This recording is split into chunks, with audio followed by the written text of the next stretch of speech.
tinogashirana nemazwi aDhavhidhi kuna Psalms 34. Ndicharumbidza tenzi nguva dzose. Rumbidzo yake ichagara iri pamuromo pangu. Mweya wangu unovimba natenzi. Wanotambudzika ngavazvinzwe vagofara. Kudzai tenzi pamwe chete neni. Ngatipururudzire zita rake tiri pamwe chete. Tiri kufara kuti ndikukokei mubatana neni pamunamato. Muzita renyu Baba nereMwanakomana neremweya unoera. Tinouya pamberi penyu tichikudza mbiri nezita renyu nepamusana peumwari hwenyu kuupenyu hwedu. Tinokutendai zvikuru neruchengeto rwenyu muupenyu hwedu mukati mesvondo ratabva muna iro. Tinopa mbiri, tinopa rumbidzo kwamuri.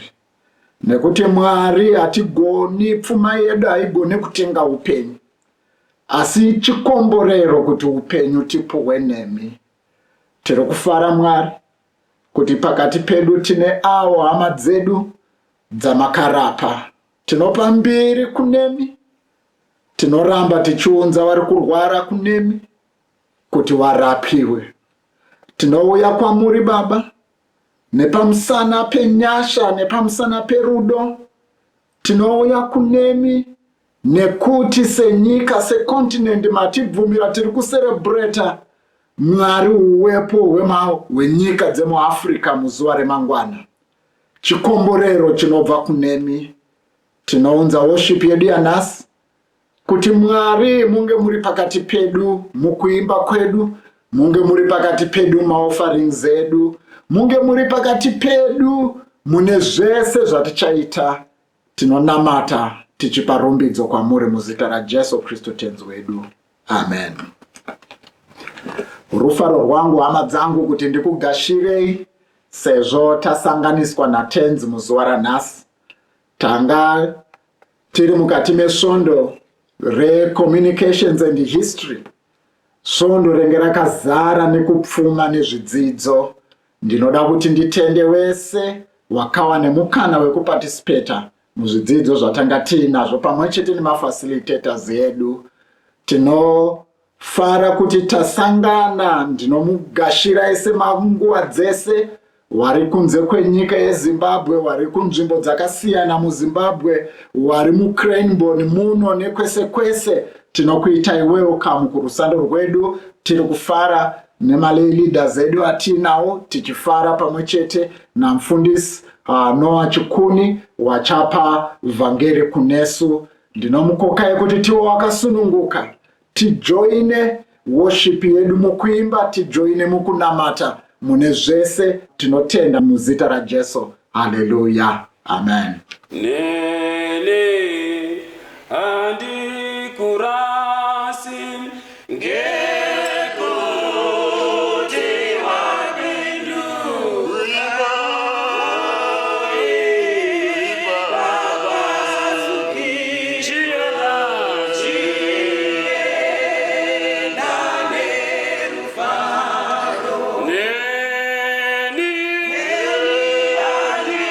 Kurasi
Ndinokukwazisai mose vana vaMwari, muzita raBaba nevemwanakomana nevemweya munera. Pamusoro Reverend Dr. Machinga, Reverend Chikuni, Pastor Chikwepi, vatungamiri vese vekereke.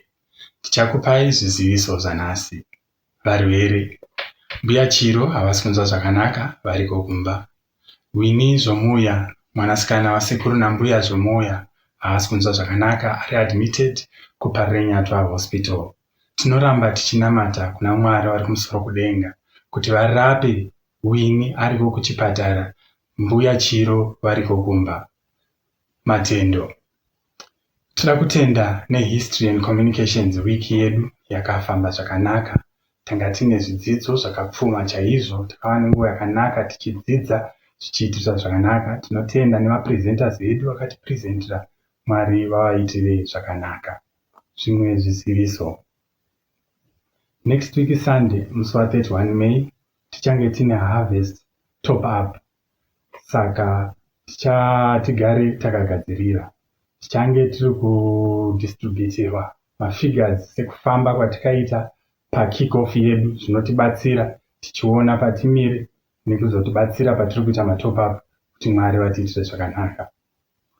Musi wechitatu 27 May tinenge tine midweek service nenguva dza6 p.m. tizogara takagadzirira midweek service. Maboards ese ngaagadzirire mareports avo. Takamboudzwa before, ngatigadzirire mareports timasende kuna Church Council Secretary. Musi wa2 June kunenge kune Church Council meeting inenge iri kukurukura mareports aya. Saka maboards ese ngatigadzirire mareports edu takanangana nechurch conference. Ndo paperera zviziviso zvedu zvezuva ranhasi.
muparidzi wedu wezuva ranhasi tinomuziva tese, mufundisi wedu Reverend Noah Chikuni. Tiri kufara kuti vari pakati pedu, patinoda kuvafarira tichivagashira tichizosira nguva kuti vaparidze kunesu.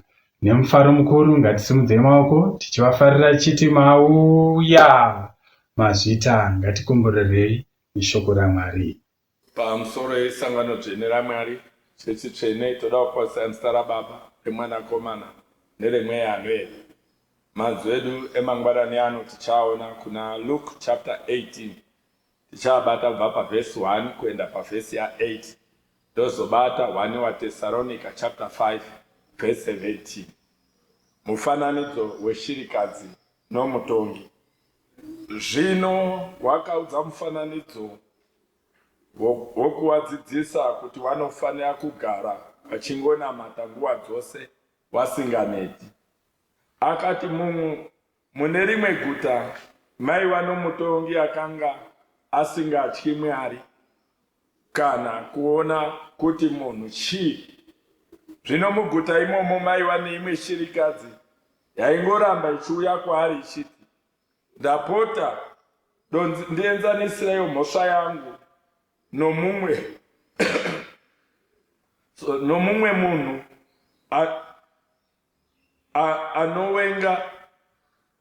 anowengana neni. Mutongi uya akambopedza nguva refu asingadi kutonga mhosva yacho, asi pashure akazoti nechemumwoyo, kunyange zvanga zvanga ndisingatyi Mwari kana kuona kuti munhu chii, asi shirikadzi yandinetsa. Regai ndienzanise mhosva yayo kuti izorega kuzoramba ichingonditambudza nokuramba ichingouya kuno. Tenzi akati, dodzwaika zvinoreva mutongi uyu akasarurama. Zvino Mwari haazopembedzi here wasanangurwa wake wanomunamata usiku nemasikati? Uye munoti anononokera here? Ndinokuudzai kuti achakurumidza kwazvo kuvagadzirisira. Asi kana Mwana woMunhu achizosvika, achawana panyika pano paine kutenda here? Thessalonica chapter 1 waTesalonica chapter 5 verse 17. Rambai muchingonamata, Mwari akomborere kuringa kwezwi rake ekuti ime. Amen. Ndikuda kusimudza nyaya yangu mangwanani ano munguva dzinedzi nenhorwa yatinoziva tose. Chekutanga chandiri kuda kuita kuti dhoo rekupinda pamba pako kuti rivhurike rinoda inozi push. Haundovhuri chete, but unozototora nguva yekupusha kuti rivhurike. Mukati memangwanani ano ndoda kusimudza nyaya yatanga tiri kutaurirwa panguva ineyi yemurandakazi wakaramba ari kuita push muupenyu hwake. Nyaya yangu yekuti push, pray until something happen. Pray until something happen.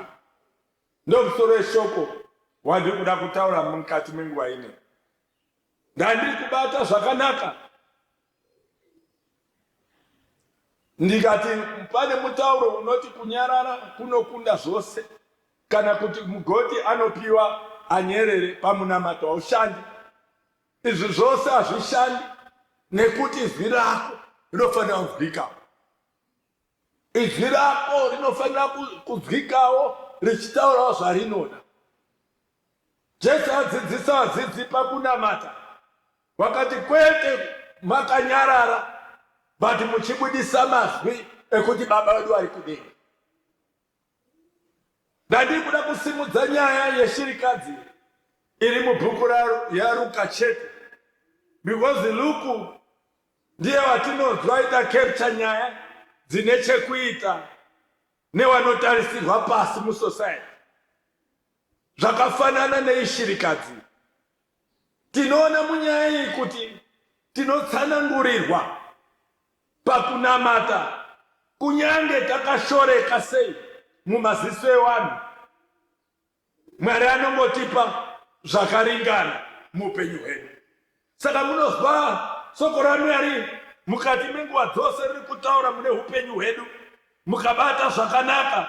Pandiri kuda kuti tingobate, munozoona pana Luke chapter, pana Mateo chapter 7, mukaibata zvakanaka pavhesi ya 7 munozwa soko raMwari kuti kumbirai muchapiwa, tsvakai muchawana, gogodzai muchazarurirwa.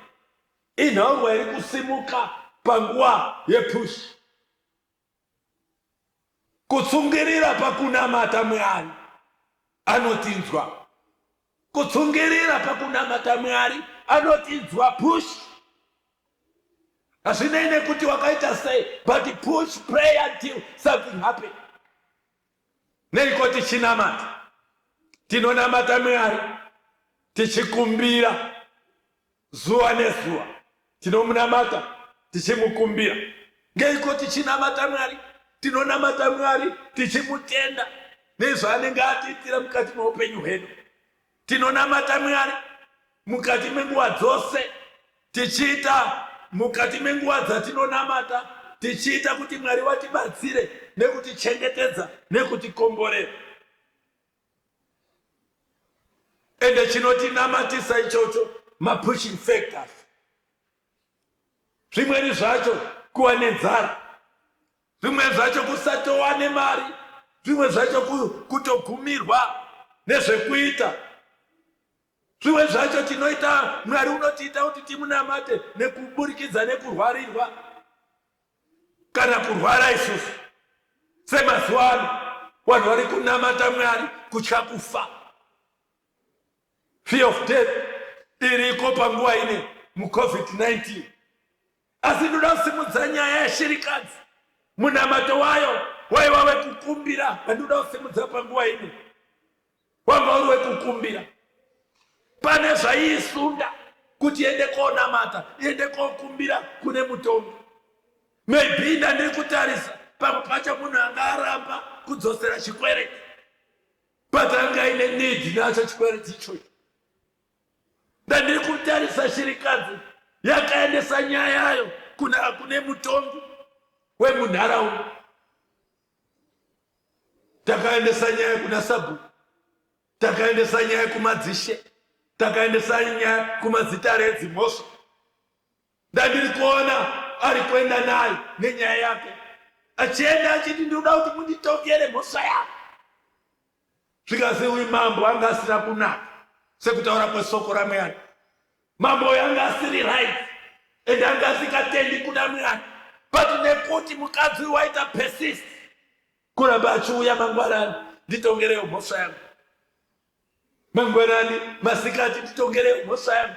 Mambo pamwe paakarairwa nawo mukadzi wasvika gogoi, mambo uripo here kana sabhuku uripo here, ndauya kutongerwa nyaya yangu. Dzedu nyaya tinoendesa kunani kwatinoti dzapera. Pamwe pacho takaendesa kuna vana mai, pamwe pacho takaendesa kuna vana tete, pamwe pacho takaendesa kuna vana sahwira. Pamwe pacho wasvika ikoko unozoona kuti hazvishandi, watorinawo nyaya dzavo. Unozotoona kuti watonetawo nedzawo dziri kuwanetsa, vari kutoremerwa muupenyu. Asi zva mangwanani ano, ndikuda kutaura panguva ino mangwanani ano kuti yako nyaya inoda kuna Jesu, inoda kuna Jesu. Uyai kwandiri imi mose makaneta makaremerwa nemitoro yenyu, ini ndichakusorodzai. Takurai joko rangu pamitsipa yenyu, dzidzai pandiri, nokuti imimi ini ndakapfawa. Ndinozvideredza pamirangariro yangu ipapo. Imi muchagona kuzorora muchiva norugare mumwoyo yenyu. Jesu ari kutikoka, uyai mese makaneta makaremerwa, ndokupai zororo. Tinonamata kuna Mwari kuburikidza nekuna mwanakomana wake ari Jesu Kristu. Saka munosozwa Mwari ari kutaura, whatever you ask in my name, you shall be given, so that the name of God shall be praised through me. Munosozwa mazwai muna John chapter 14 verse 18. Tinonamata kangani? Tinonamata chiro kangani? Kunamata kusvika tachikumbira tachipira. Chirikadzi yakagutsikana, chirikadzi yakaenda kuna mambo ikati, nditokere mhosva hazvinei nguva nenguva, but izwai panguva ine until ndapindwa anzi. Tinonamata kusvika mhinduro yauya, tinonamata kusvika mhinduro yauya. Ngatinamate kusvikira Mwari wati pamhinduro. Tisazoro takatonamata su. Kuna vanhu vanotaura kuti hai ndakanamata. Unozwa vamwe vanotaura wasuchanamata. Vari kuti hachechi ndoiziva, ende kuna vanhu vanoziva chechi. Ende wakainamata so wakabuda. Mhinduro dzavo dzakatokwana. Hazvinei nekuti tinonamata Mwari kupedzisira mukuguma kwepasi. Ndopatinonamata Mwari. Chirikadzi yakatsunga achiuyapiwa anzi. Tinonamata kusvika mhinduro yauya. Chirikadzi yakaramba ichienda kumutongi umwe chete. Hana uchinja watongi nekuti uyu wandiramwa. Hana uchinja watongi nekuti mutongi wati zoya mangwana. Hana uchinja mutongi nekuti mutongi wayo wazi hapo. Hana uchinja mutongi nekuti mutongi anga asikabatikani naye, wabatikana newamwe. But wakaramba achita persist. Wakaramba achita persist. Ndoda kutaura mangwanani ano kuti push. Hazvinei nekuti nyika yakaita sei, hazvinei nekuti wane makore, but Mwari ari kuti push panguva ine. Push. Chirikadzi yakaramba ichienda kumutongi umwe chete. Isu ngatirambe tichienda kuna Jesu. Hazvinei nekuti nyika yakamira sei, hazvinei nekuti mazuva ano zviro zvakati nyangarara, hazvinei nekuti zvikanga zvatiomera taakumbotisa, hazvinei baizvozvo. But tinoenda kune mutongi umwe chete ari Jesu Kristu. Vamwe takamboenda tikatisa, but takandoonei. Takaenda tikaona zvatakaona, but izwai Kristu ari kuti push. Pray until something happens. Ndauya neshoko rangu panguva ine rekuti push. Paulo anotaura ari kuvaTesaronika. Wakange wasviba moyo, wakange waodzwa kuti wasasanamate, but paari kuuya vari kuti rambai muchingonamata, rambai muchinyengeterera, rambai muchinamata nguva dzose. Kunamata zvekunamata zviyezvi. Nyaya yako iyi inodai push. Kuti dhoo rako rivhurike riri kudai push. Mangwanani anoda kuti uya nepush muupenyu hwako. Uya nepush yevana wako, uya nepush yemurume wako, uya nepush yemudzimai wako, uya nepush yehama dzako. Dhoo rinosarurwa. Ndandiri kutarisa ndikati mutongi akamirira kunzwa, mutongi akamirira kunzwa.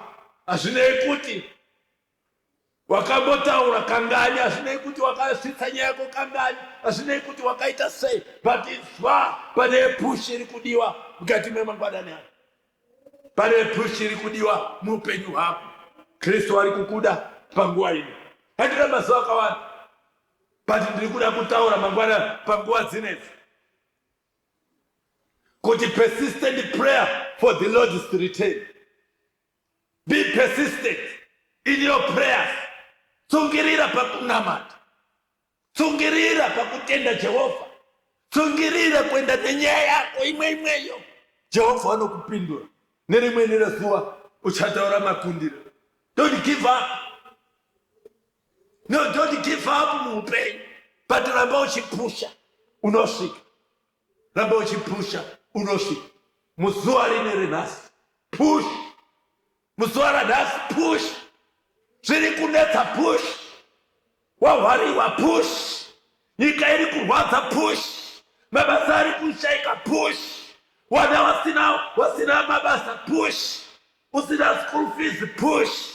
Nekuti pari kudai nini newe. Pray until something happens. In the name of the Father, the Son, and the Holy Spirit. Amen. Tinokunamata Mwari. Tinoya neupenyu hwedu pamberi pechigaro chenyu. Matitaurira Mwari kuti panguva ino zvinongoda kunamata. Vataseronika vanodaro Mwari kuti rambai muchingonamata. Tauya Mwari neminamato yedu panguva ino.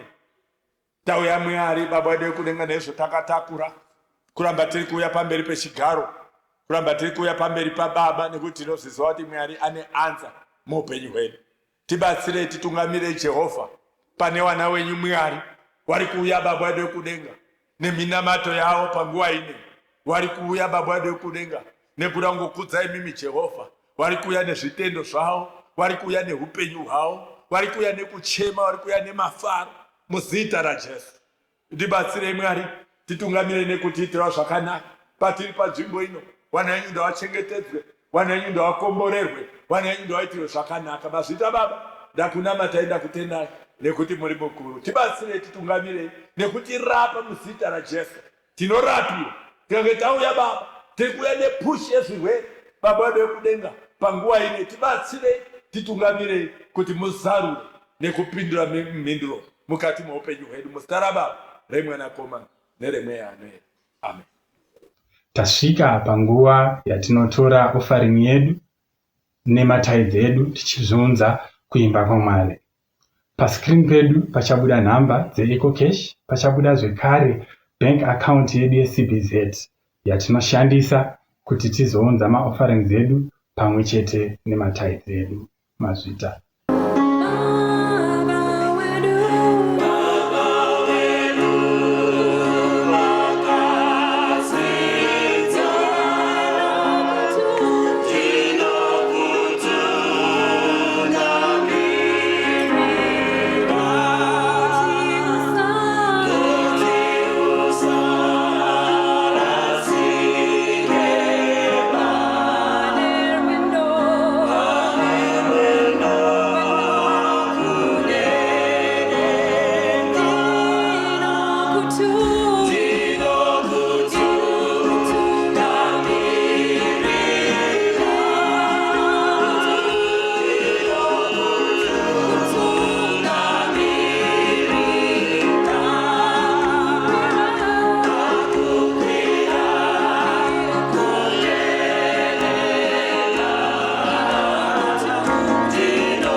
Tinofara zvikuru nemazwi auya kunesu.